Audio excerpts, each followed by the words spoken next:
এখন থেকে আপনি কোনো সরকারি অফিসে ঘুষের লেনদেনের ভিডিও করতে পারবেন না। করলে আপনার বিরুদ্ধে মামলা হবে। আপনি যদি সাধারণ জনগণ হন তাহলে তো মামলা আরও 4-5টা করে বেশি করে খাবেন।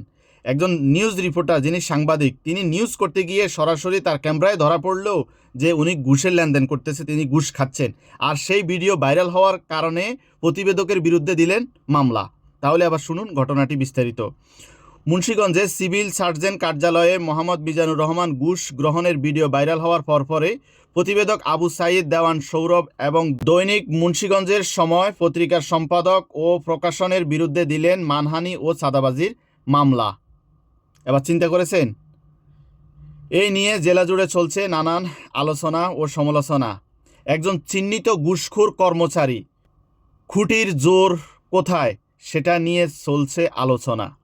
তার খুঁটির জোর কোথায়? আজকে 30 বছর ধরে তিনি এই ঘুষ বাণিজ্য করে যাচ্ছেন, অথচ তার বিরুদ্ধে যখন নিউজ করেছে তিনি কি করেছেন? মামলা করে দিয়েছেন। তাহলে তার পক্ষে কে আছে? থানা আছে।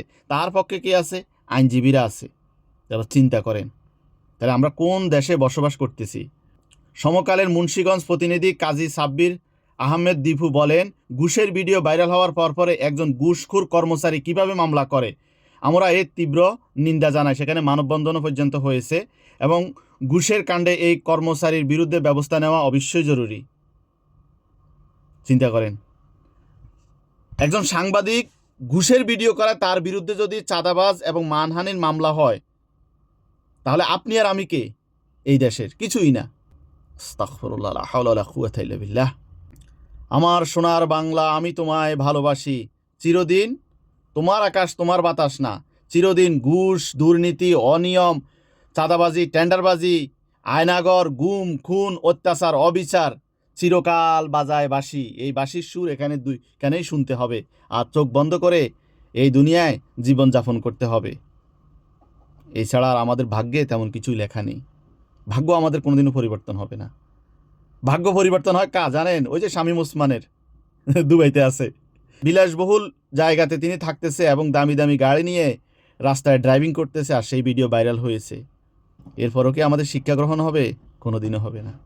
বিগত সরকার আমলে শুধু আলোচনা হতো 71, স্বাধীনতা, মুক্তিযোদ্ধা, রাজাকার, জঙ্গি, ব্যাস এগুলো নিয়েই আলোচনা হইতো। আর এখন বর্তমানে সংসদের মধ্যে আলোচনা হচ্ছে শুধু সংবিধান, শুধু সংবিধান, শুধু সংবিধান, সংবিধান, সংস্কার, সংস্কার, জুলাই, জুলাই, সনদ, সনদ, সনদ। চলমান এই পরিস্থিতির মধ্যে বাংলাদেশ কি সংকটের মধ্যে আছে সেটা নিয়ে কোনো আলোচনা আছে? কোনো আলোচনা নাই। ঘুষের বিরুদ্ধে আলোচনা আছে? ঘুষের বিরুদ্ধে কোনো কথা আছে সংবিধানে? অপরাধীদের বিরুদ্ধে কোনো কথা আছে সংবিধানে? এগুলা নিয়ে কোনো আলোচনা নাই।